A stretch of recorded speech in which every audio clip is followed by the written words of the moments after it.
ಕನ್ಯಾ ರಾಶಿ 2025ನೇ ವರ್ಷವು ಕನ್ಯಾ ರಾಶಿಯವರಿಗೆ ಬೆಳವಣಿಗೆಯ ಅವಕಾಶಗಳು ಮತ್ತು ಸಕಾರಾತ್ಮಕ ಬದಲಾವಣೆಗಳಿಂದ ತುಂಬಿರುತ್ತದೆ. ಆರೋಗ್ಯ ಮೊದಲ 3 ತಿಂಗಳುಗಳು ಆರೋಗ್ಯದ ದೃಷ್ಟಿಯಿಂದ ಅನುಕೂಲಕರವಾಗಿರುತ್ತದೆ. ಗಂಭೀರ ಕಾಯಿಲೆಯಿಂದ ಬಳಲುತ್ತಿರುವವರು ಈ 3 ತಿಂಗಳಲ್ಲಿ ಸರಿಯಾದ ಚಿಕಿತ್ಸೆಯನ್ನು ತೆಗೆದುಕೊಳ್ಳುವುದರಿಂದ ಉತ್ತಮ ಫಲಿತಾಂಶಗಳನ್ನು ಪಡೆಯಬಹುದು. ಮೇ ತಿಂಗಳ ನಂತರ ನೀವು ದೀರ್ಘಕಾಲದ ಮಲಬದ್ಧತೆಯಂತಹ ಸಮಸ್ಯೆಗಳೊಂದಿಗೆ ನಿರಂತರವಾಗಿ ಹೋರಾಡಬೇಕಾಗುತ್ತದೆ. ನೀವು ಮಾಂಸಾಹಾರಿ ಆಹಾರದಿಂದ ದೂರವಿರಬೇಕು.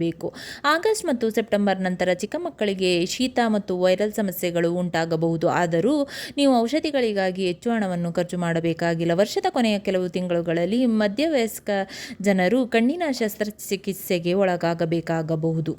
ಆರ್ಥಿಕ ಸ್ಥಿತಿ ಈ ವರ್ಷ ನಿಮ್ಮ ಆರ್ಥಿಕ ಸ್ಥಿತಿ ತುಂಬ ಚೆನ್ನಾಗಿರುತ್ತದೆ. ನೀವು ನಿಮ್ಮ ಐಷಾರಾಮಿ ವಸ್ತುಗಳ ಪೂರ್ತಿ ವಿಡಿಯೋಗಾಗಿ ಮತ್ತು 12 ರಾಶಿಗಳ ಭವಿಷ್ಯ ತಿಳಿಯಲು ಕೆಳಗಡೆ ಇರುವ ಲಿಂಕನ್ನು ಕ್ಲಿಕ್ ಮಾಡಿ ವೀಕ್ಷಿಸಿ.